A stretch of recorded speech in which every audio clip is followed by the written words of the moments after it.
400 years ago, this entire landscape for miles and miles to the coastline was absolutely boggy swampland. But this building is part of the story why now my toes are completely dry. Find out where I am in just a moment.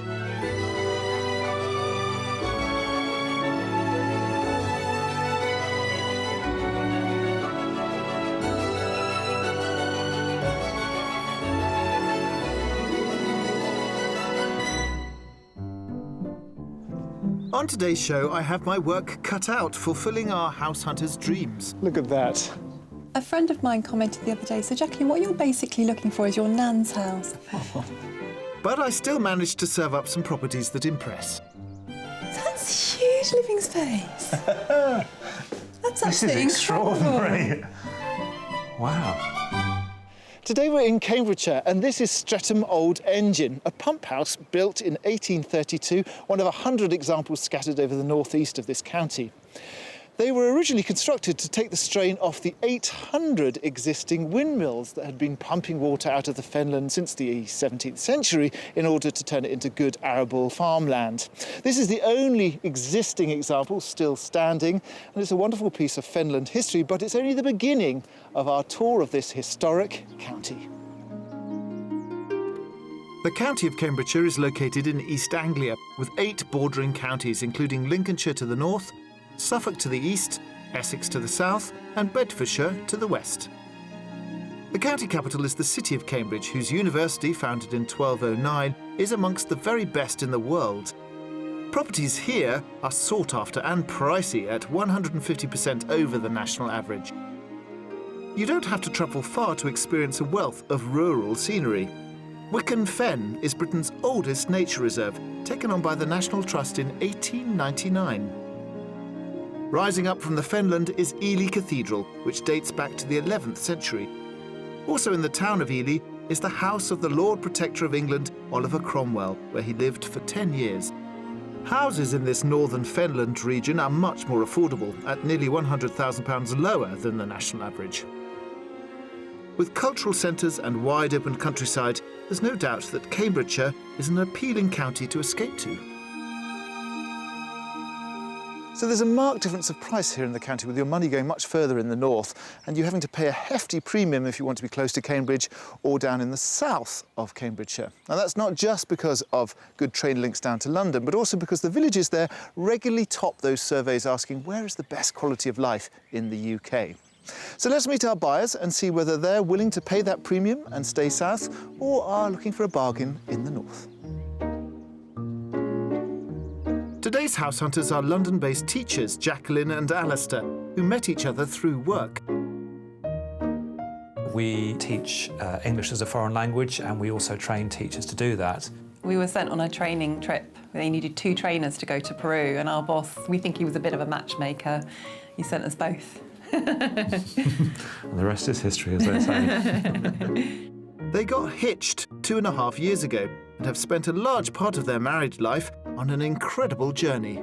We've just recently come back from a year overseas. We had a sabbatical from work and we went round the world without flying. We had 20 days on a container ship going down to Buenos Aires, and then we went overland on assorted buses right the way through to California. We took another container ship across to Shanghai, and then from Shanghai back to London on quite a number of different trains, mostly. It's been a great adventure. Yeah. With their travels over, they're now living in Alistair's London flat, in a development on the Isle of Dogs. It's a property which is a little compact for their needs.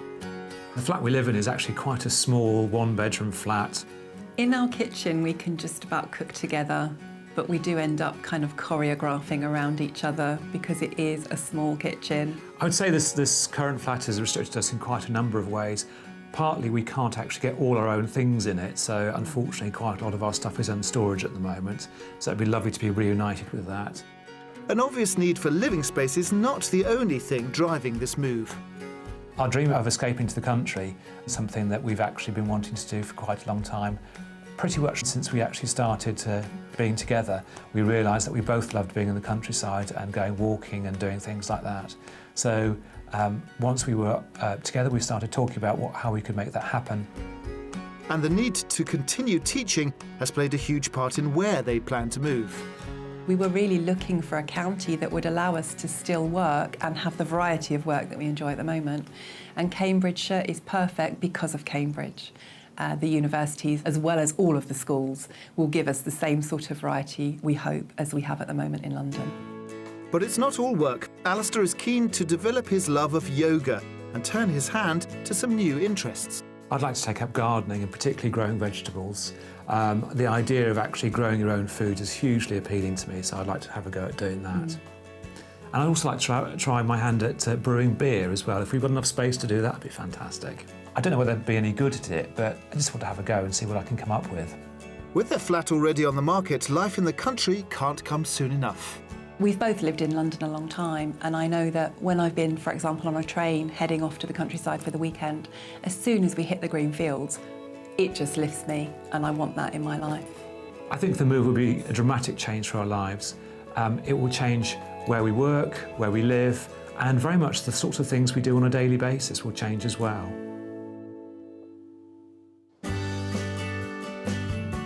As Alistair and Jacqueline want a slice of the rural life but will be working every day in central Cambridge, we'll be concentrating our search on the villages around half an hour from the city centre. I'm meeting our house hunters at the largest house in Cambridgeshire, Wimpole Hall. Morning, guys. Morning. Sadly, Wimpole Hall is a little bit out of your budget. Afraid so, yes. Slightly. But the right part of the countryside. So this is Cambridgeshire. You're heading to the south. Why particularly to the south? North of Cambridge, it suddenly becomes very flat and fenlandy, which is beautiful in its own way, but in terms of actually somewhere for us to live, we actually prefer the more gentle rolling countryside that you get south of Cambridge. Quintessentially English. Yes. Have you kind of primed yourself for actually living in the country? Because you're both sort of town mice. We live in London. I wouldn't say we're exactly town mice. I think No. we've both had in our heart a long, long time that we want to live in the countryside, and it's time to actually We make spend the a move. lot of our weekends going out of London, either visiting friends or going walking, and we decided quite a while ago that actually we'd like to change our lives so that becomes the norm rather than the exception. Now, I don't need to tell you that you have chosen the most popular part of Cambridgeshire in Yes. terms of property buying and the most expensive. So what is your top budget? 325,000 for the right place. Obviously, you'd like a bargain, but Yes. that's how far you could Yeah. stretch if you needed to. It might be that there's quite a pressure on that because if you Yes. want the sort of ideal location and the period property. We realise that we're asking quite a lot and therefore we might have to make some kind of compromise. In terms of the property itself, what are you looking for in this house in Cambridgeshire? We'd love a period property.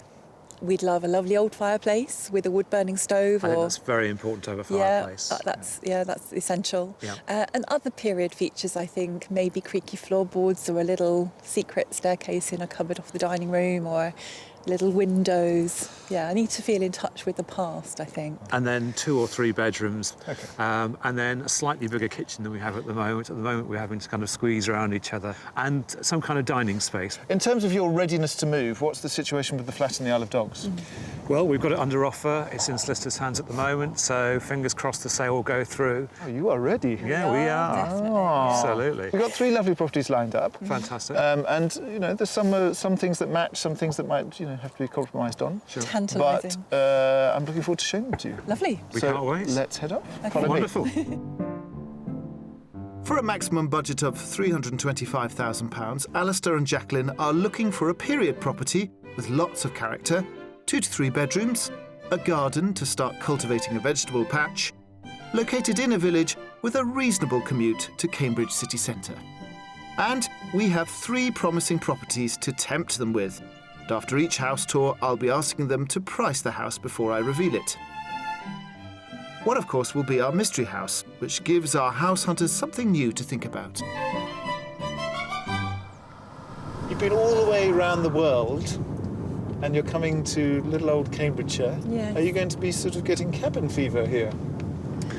I think probably quite the reverse, actually. We're looking forward to not moving on the whole time and being in one place and really be able to properly explore it and get to know our neighbours and get to know the area much more in depth. And in terms of the kind of community, because I know that you're quite big real ale fans, Yeah. Yes. is the pub going to be an important part of all this? Absolutely. I mean, hopefully that the village we end up in will have a pub that we can go and visit quite regularly and get to know local people through that as well. Our first house is in the village of Weston Colville. Located in the southeastern part of the county, it's 14 miles from Cambridge city centre and a half-hour commute. It's a small village with a population of less than 500 and typically English in feel, with a parish church, post office and cricket club. There's also a Victorian reading room, now used for meetings and exercise classes. And whilst not in the village itself, there is a pub a mile up the road. And our first offering is centrally located.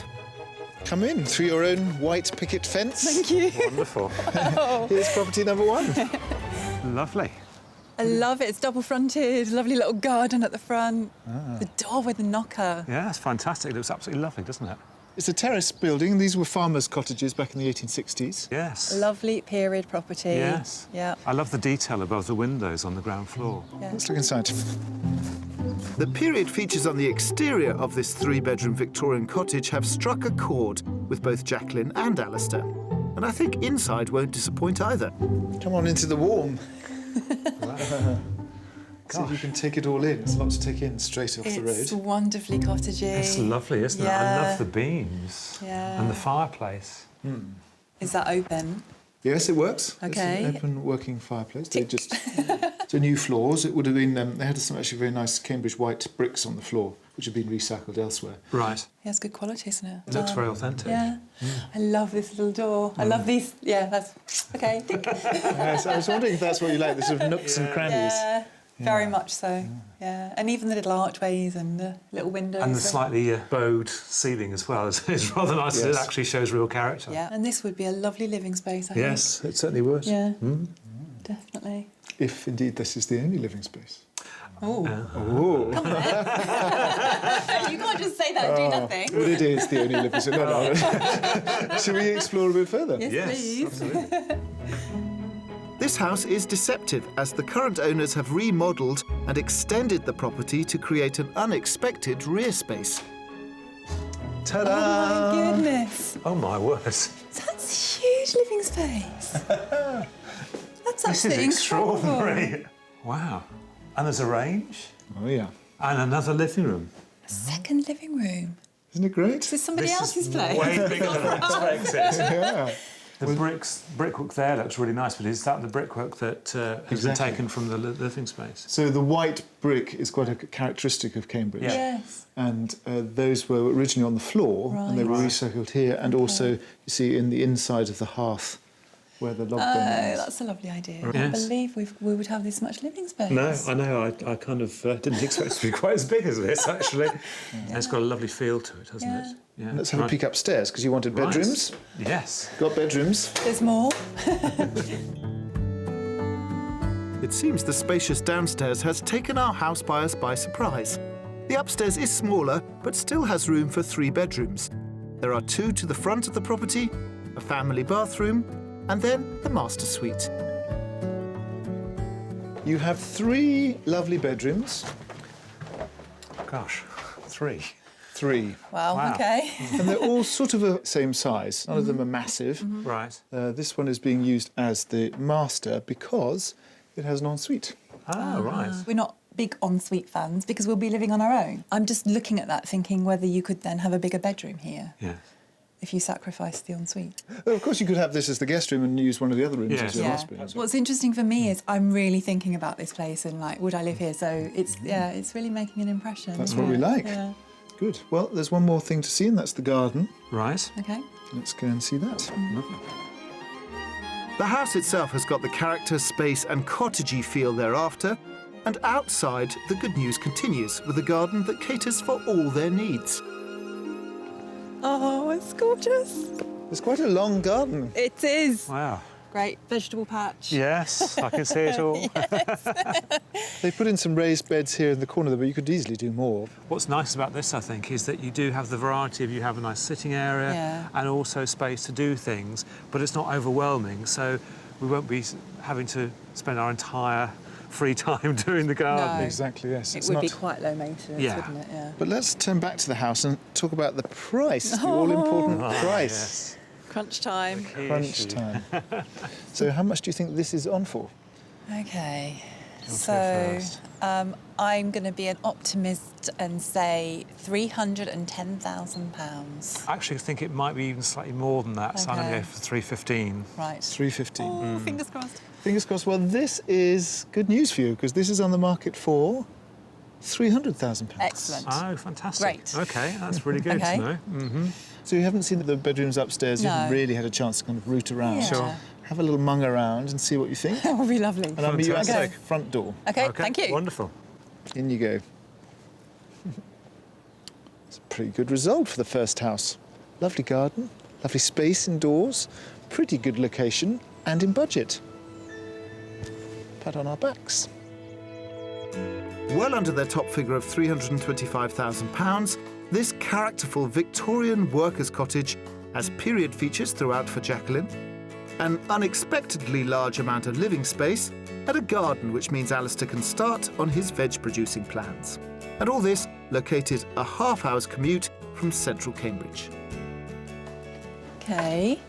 I think this would work as a double room for us. Yeah, it's a nice sized room, isn't it? Well, it's more square, and I think you Yeah. could get round both sides of the bed, whether you put it there or there. Yeah. When we arrived at the outside of the property, I thought it was lovely, actually. It was just the kind of thing that I'd hoped that we might find. It's a bit further out than we'd originally been hoping for, and I think that's going to take a bit of thought to decide whether it's just a bit too far for us or whether we could actually live with that.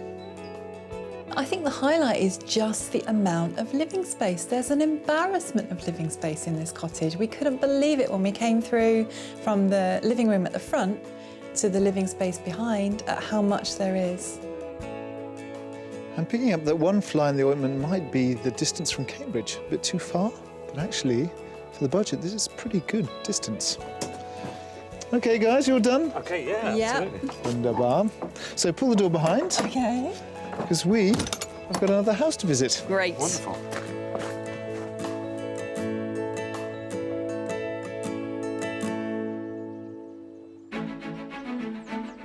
When Alistair and Jacqueline moved to Cambridgeshire, they planned to indulge their passion for ale and start brewing their own beers. To pick up some pointers from the professionals, we've sent them to the town of Wisbeach, where the brewery of Elgood & Sons has been producing beer for over 130 years. They're meeting head brewer Alan Pateman. Good morning. Good morning, good morning. Welcome to Wisbeach. It's nice to meet Thank you. And welcome to North Brink Brewery. The brewery was built in 1795 and has been brewing beer ever since then. And we're in the 5th generation of the family running the business. So continuously in one family? Absolutely. Wow, So great. we'll go and have a look. Thank you, that's Very brilliant. good. The craft beer industry is booming, with over 1,000 breweries in the UK producing over 5,000 unique beers. Jacqueline and Alistair are getting a peek at the brewery's latest brew. It's a traditional Belgian-style sour beer known as lambic, which has a unique process and one few breweries are able to attempt. OK, so we're now in the main part of the brew house where all of our brews start life. And it's really good that you're here today because we're brewing today our lambic style of brewing, something new to us. This is only the 3rd brew that we've done. It uses 2 raw materials at this stage, malted barley and unmalted or raw wheat. So to start our brew off, we begin by grinding all this lot up in a mill to produce grist. It's that starts the brew off, which happens in the vessel behind us, the mash tun. So if I wanted to brew some beer at home, would I need a mash tun like this? Not this big. You probably need something much smaller scale, and it's all about the scale with any brewing. The grist is soaked in hot water until a sugary solution called wort is created. It's drained out, leaving the spent grain to be dug out by hand.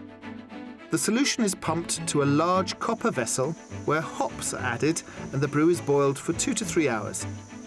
So far, so similar to the production of most beers. It's the next part of the process which sets the lambic brew apart. OK, so here we are at the cooling trays, where the magic of the lambic brewing really takes off, because this is the crucial element where in a moment we'll cast the brew, will be sprayed onto the trays and left to fill the room with steam. Nice. And in process of doing that, it will then waft up into the rafters, onto the wooden boards that you see up there, which helps to keep the spontaneous wild yeast alive, Right. which will then drop back down as the wort cools overnight. This spontaneous ambient fermentation relies on the steam-absorbing natural microbes in the immediate environment. The rough surface of the oak beams helps cultivate wild yeast. So as you can see, the wort now spraying onto the trays, which gradually will fill up, and the whole brew will fill both of those trays. Wow. And you believe me now about the steam in the room. It's very steamy. So the whole lot will just fill with steam as it comes through, then gradually subside and die down. Let it naturally cool down overnight. It smells wonderful. Yeah, it's a great smell, isn't it? Fantastic. Yeah. Because this brewery kept hold of their traditional open cooling trays when many others got rid of theirs, they are one of the only breweries able to make lambic beer. The brew is then barrelled and left to ferment for several months. Fortunately, the first ever batch created is now ready to be drunk, so it's a chance for Alistair and Jacqueline to sample this rare tipple. We're going to try the lambic beer now. Ladies first. Cheers. Cheers. Good health.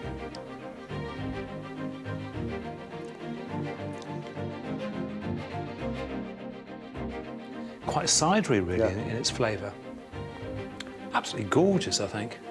So, Alistair, how do you feel about home brewing a true artisanal lambic? I think it might take quite a while, though. I haven't got the sort of 25 years of experience that you have. So if I can get anywhere close to this, I'll be absolutely delighted. Good. So with the bar set high for Alistair's brewing ambitions, it's back to the house search to help realise that rural dream. For our next property, we're heading to the village of Wearsley on the western edge of Cambridgeshire, with a commute to the city centre of half an hour. It's a charming place, not least because of all the thatched properties throughout the village, each with their own individual thatched animals. The church has a checkered history, having been partially destroyed twice by storms, first in the 18th century and then by the Great Storm of 1987. Here's a little preview of the village where you could be living. OK. Right. We like the pub. The pub is very fine, and I know that pub's important to you. Yes. So there's also the village hall where they do yoga. Oh, fantastic. And would you like to live near the pub? It would be handy. I'd be more than happy with that. That's handy because the house that we're going to show you is next door to a pub. Follow me. Look at that. So what do you think about the location next to the pub? That really is a stagger away, isn't it? 5-star. It's fantastic, isn't it? Yeah, it's better than we could have hoped for, I think. Well, this is a thatched property. It's a big thatched property. And actually, it's not all up for sale. Right. It is actually a semi-detached property. Right. Ah, OK, right. Yep. These 200-year-old farm workers' cottages have a decorative porch to the front, but the entrance is actually round the side.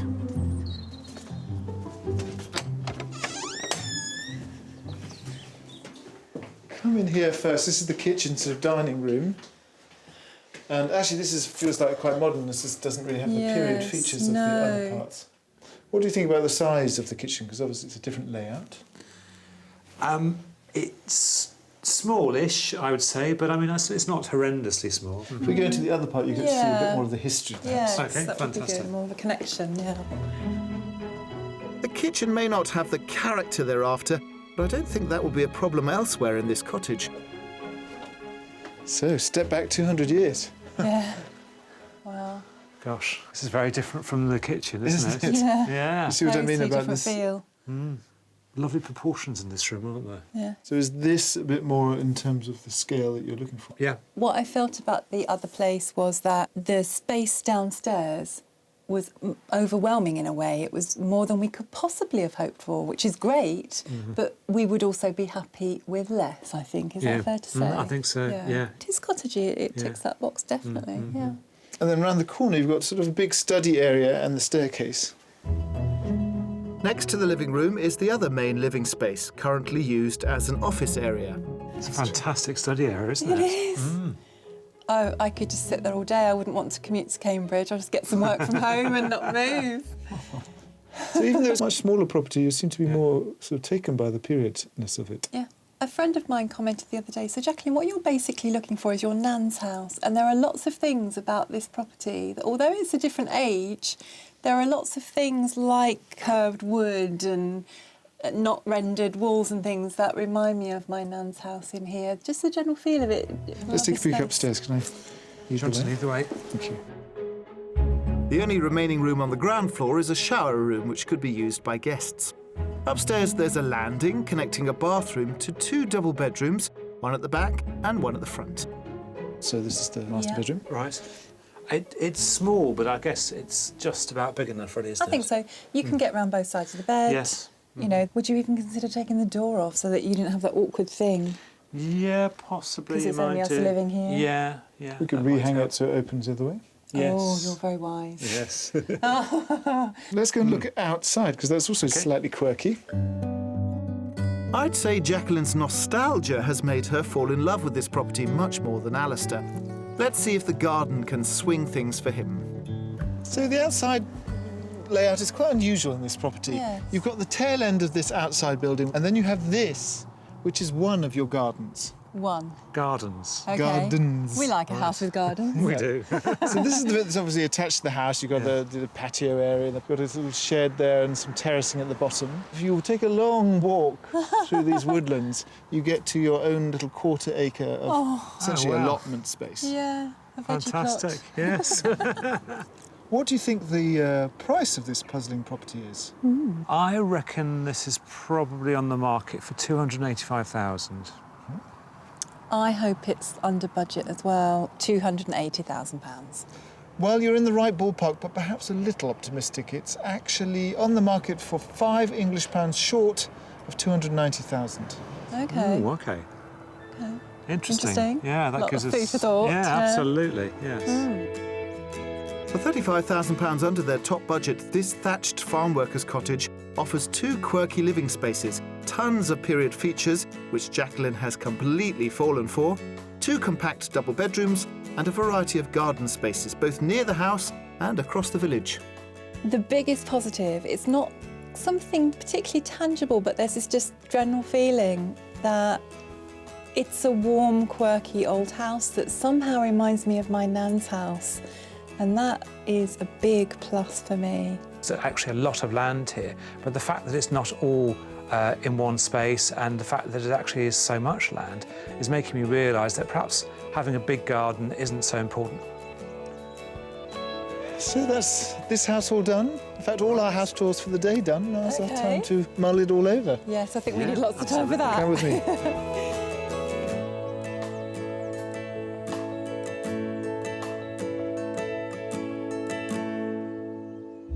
It's the second day of our house hunt with Alistair and Jacqueline, who are trading city life in London for the rural life of Cambridgeshire, with a budget of £325,000. Still to come, I've got some impressive features for our period property junkie. It's incredible. It's a fantastic fireplace, though, isn't it? One of the best I've ever seen. It's Yeah. gorgeous. And I go to meet a farmer who's diversifying into the most unusual of livestock. Are they in here? Oh, gosh, yes, they are. Day 2 of our property search here in Cambridgeshire, and we have hit a slightly unusual dilemma, because yesterday it became clear that Jacqueline and Alistair really are not that interested in space, which is very unusual on our show. Jacqueline particularly, I think, would really like a small, cosy property, preferably close to Cambridge. And we had rather been banking on going further away from Cambridge and giving them more space, more land, more privacy. So the mystery house might be quite a problem, but we love jeopardy on this show. In terms of the mystery house, as you know, it's always a little bit of a curveball. What do you think we might show you? We've been speculating about this. There are a number of different options that we think might be possible. One is that it might be quite a lot further away. Another is that it might be north of Cambridge rather than south of Cambridge. You could possibly show us something that's modern but looks old as a real curveball, Yeah. knowing how much of a connection with Yeah. the past I want. But I think my favourite, I'm backing, we're going out of the county. For our mystery house, we are indeed taking the house hunt in a completely different direction, heading 25 miles north of Cambridge to the hamlet of Alconbury Weston, where the budget will stretch a bit further. At the centre of the hamlet is a brook and its ford crossing, which is home to a number of water birds. With no church or school, the only public amenity is a pub, which shouldn't be a problem for Alistair and Jacqueline. And the much sought-after rural walks are literally on the doorstep of our mystery house, which is located by the brook. Welcome into the mystery house. So you were right in one sense. We are Yes. further away from Cambridge, but Yeah. wrong Right. in the sense we haven't left Cambridgeshire. We're still here. OK, right. Indeed. We're up by Huntingdon. It's about a 36-minute drive into Cambridgeshire city centre. Right, OK. But look what you get. This is a detached property. Looks extensive. It's big, it's old, it's quirky. How old is it, in fact? It goes back to the 1600s. OK. Although this extension is only 15 years old. I like all the other cottages around and about. And the ford's quite Yeah, charming, it isn't it? is. Yeah. So it was interesting yesterday that it became apparent that actually space, usually everyone wants space, but actually Yes. you're not so interested in space, more cosy. For me, cosy rooms are lovely, but there needs to be just enough space because I'm quite tall, so having to stoop for low ceilings and that sort of thing is a sort of issue for me, actually. I don't want to do too much of that. Right. So it'll be interesting to see what this property offers. It will. This three-bedroom 17th century house, which is currently unfurnished, is full of the sort of character Jacqueline is after. But there's no getting away from the one period feature that could be an issue. Oh, I'm having to say mind your head. I really didn't want to say that, but Right. it is quite low beams, Alistair. Wow. Gosh, it is. stunning. I mean, Look they're at lovely that. beams, but on the low side, definitely. It's incredible. It's a fantastic fireplace, though, isn't it? One of the it wonderful? best I've ever Amazing. seen. It's Yeah. gorgeous. There's some really extraordinary period features, and this Yeah. fireplace is one of them. Yeah. And is that a little kind of bread oven? Indeed, and the Okay. bread oven too. Right. I love these. I can see the underside of the floorboards. I've never seen that before. It's Amazing, incredible. isn't it? Yeah. Yes, well, it is very period. Yes. Indeed. Thank you. But it's not period everywhere, so let's continue. Okay. The 17th century part of this property houses the two large and low-ceilinged living rooms. But a spacious L-shaped extension gives modern-day room heights to the rest of the downstairs. Finally, you can stand up straight. Yay! This is a good size, isn't it? It's great. a lovely sized Yeah. kitchen, yeah. Love the wooden worktops. I mean, in terms of a kitchen, this is great, I think, because it is a big space. We can move around it quite easily. We could quite easily put a table in here or an island or Without something like feeling that. you were inching around, you'd have Yeah. loads of space. Yeah, Absolutely. I'd love a kitchen like this. As you came in through that hallway, it would Oh, be you can also an bet. ideal dining Yeah. space. Yes. Yeah. And actually, you're spoilt for choice because you've actually got another 3 rooms along here. Oh, right, OK. Well, let's go and have a quick peek at these rooms just so you get the layout. Yeah. Beyond the large kitchen in the modern extension are 3 further living rooms. One is currently used as a bedroom, another is a potential dining room, and finally there's a bright sitting room. And there's this lovely room. Oh, like a little garden room. Yeah. Oh, gosh, this Yeah. is nice and bright, isn't it? Yeah, double aspect. Yeah. Nice big windows. French doors. Yeah. Yeah. So the unusual thing about this property is that, well, a bit like the first property, is that upstairs there's really just 2 bedrooms. Right. 3 rooms in this wing. Yes. And then 3 big rooms in the other We've got wing. Yes. wings now. We That's have good, got isn't wings. it? Let's look at the ones upstairs because they're very Okay. charming. With no bathrooms upstairs, the final rooms on the ground floor are a shower room and the property's main bathroom. Back in the old part of the house are the stairs to the 2 first-floor bedrooms. So it's a little bit wiggly, Wow. but it's worth the climb, I think. Wow, what a room. Little window. Yeah. It's adorable, isn't it? I think It it's a nice is room. charming. And what does it overlook? It overlooks the river. Fantastic. ford as well. The ford, yeah. Yeah, I'd be tempted to put the bed this side so you could just lie in bed and watch the ford. I love the brickwork of the fireplace, the chimney breast. But what's great, of course, is that the chimney breast would heat up. Yes. So this Yeah. would then act as Keep like a it nice giant and warm. radiator. Yeah, Nice. absolutely. Yeah, it's really good. And you have another room over the other side which you could have as your dressing room. So this Right. could be your floor and guests could stay downstairs. Yeah. Fantastic. Makes yeah. sense. But let's go into the garden and talk about Okay. price. Yeah. Great. OK, lovely. The land for the property is mostly at the front. To the side of the large driveway is a picket fence and wooden gate to an enclosed garden area, just big enough for a vegetable patch. It's not a huge garden, but pretty and private. Yeah, Yeah, it's lovely definitely. tree screening there, yeah. I love the little kind of gardens over here with behind the sleepers as well. Yeah. Yeah. And That this other ties it all nice in. raised pergola area, which actually has a hot tub. Do you like hot tubs? Wow. I wouldn't say no to a hot tub. Have a lot of fun in there, couldn't you? What is it on the market for, do you think? I'm going to go quite low. I'm going to say £275,000. I think probably a bit more than that, maybe. This is quite big, so maybe Yeah. 285. So this is actually on the market for £325,000. Oh, really? We're way off. Way off the Clearly, mark, we yes. don't know this market We clearly at all. don't, no. OK, Yes. so Huntingdonshire. OK.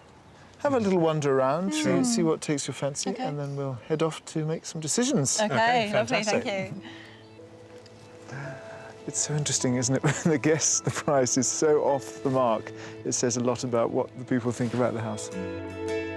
For the top end of their budget, this 17th century house has all the old beams and fireplaces to satisfy Jacqueline's connection with the past, but comes with challenging ceiling heights for Alistair.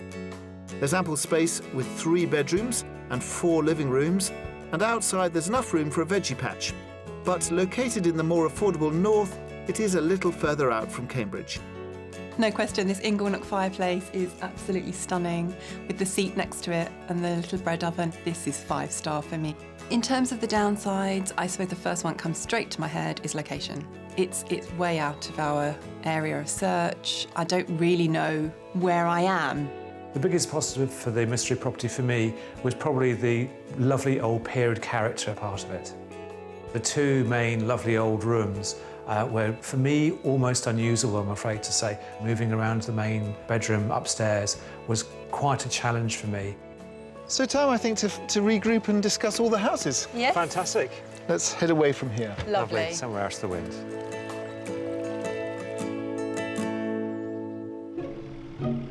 The Cambridge countryside is peppered with traditional family-run farms. Farms like Johnson's, which for the last 100 years has been producing meat from cattle, pigs and sheep. But this farm, unlike most in the region, is diversifying into a highly unusual type of livestock: crocodiles. I'm meeting 4th-generation farmer Andrew Johnson to find out more.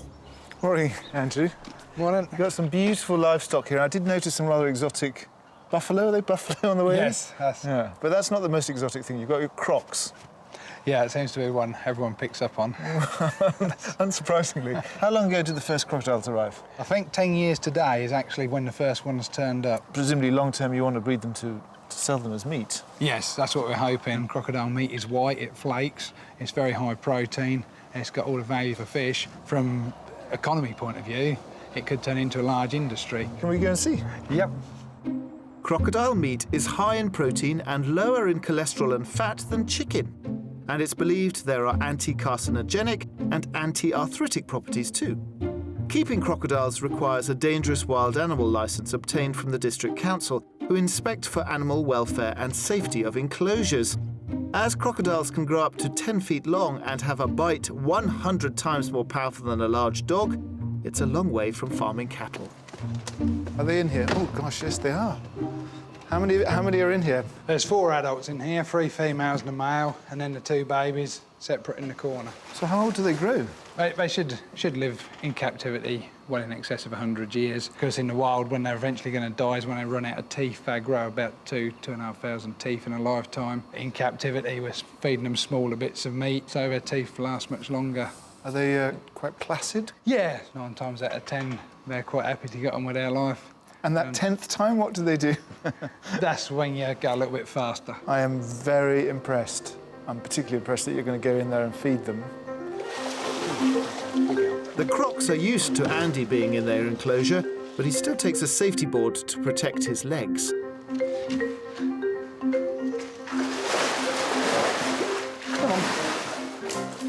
These cold-blooded predators can digest pretty much anything, making them very cost-effective to feed.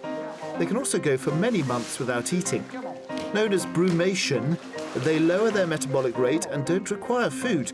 Perhaps one of the reasons they have survived from their prehistoric ancestors over 65 million years ago. This is the first time these crocs have been fed in 6 months. They're so hungry. 6 months and still no appetite. I think you're getting quite close to laying, ain't you? Yes, come on. Learning how to breed these animals has been Andy's focus, and in 2011 he became the first British farmer to successfully breed crocodiles in captivity, when 2 hatchlings were born. And now's my opportunity to meet one of these unique critters. He's making a funny noise. Yeah, He doesn't like being out. It's cooling out for his mum. He's a bit whippy, isn't he? Yeah. I don't think I'll be holding on to him. So what's the future with these chaps? This is going to be the next generation, presumably.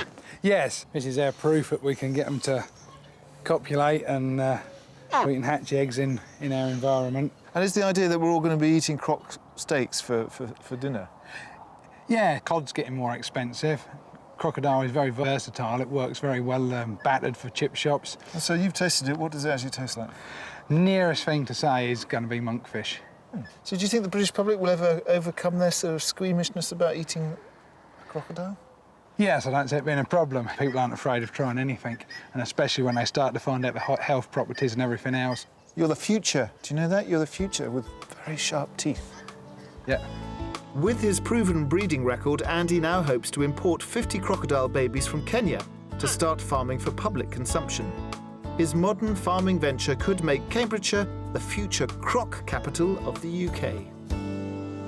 Well, we may have put Alistair and Jacqueline through the mill this week, but I think it was very useful. It's particularly the last property, even though it wasn't in the location they wanted it, it has crystallised their thoughts. So let's find them and see where they are right now. Hello, guys. We found a bit of shelter from the wind. Yes. Now, it's been a great week. Yeah. Lovely looking around the county with Thoroughly you. enjoyed it, yes. I think what's been so interesting was actually the very first one we saw. I think we were both quite inspired by that. I think one of the things for me is there's a winning combination in a property that has daytime space with lovely light, like the dining room and the extra room at the back. And then for the evening, it has some kind of cosy room that you can go in and put the lamps on and sit by the fire. And that has that combination, and that's perfect for me. Well, your flat will hopefully be sold in a couple of months, so what's going to happen next? Are you going to revisit house number one? I think we probably will do. We talked about this, and the property itself is really suitable for us. Our question mark was always about whether it's just a bit too far out or what the journey into Cambridge would be like, and see exactly how long it would take, and what I it would feel like. That's it, how long it will take. So I think maybe even before visiting the property, we might just go there, cycle to the nearest train station, get the train into Cambridge and cycle to work. It seems like you are very enthusic about this move Yeah. to Cambridgeshire. Very And wherever you committed. move up, then do let us know, because it'd be Yeah, great to it'd see be a you pleasure. settled. Yeah, We'll certainly thank let you. you know, yes, absolutely. We'll keep you posted. Well, best of luck. Thank you.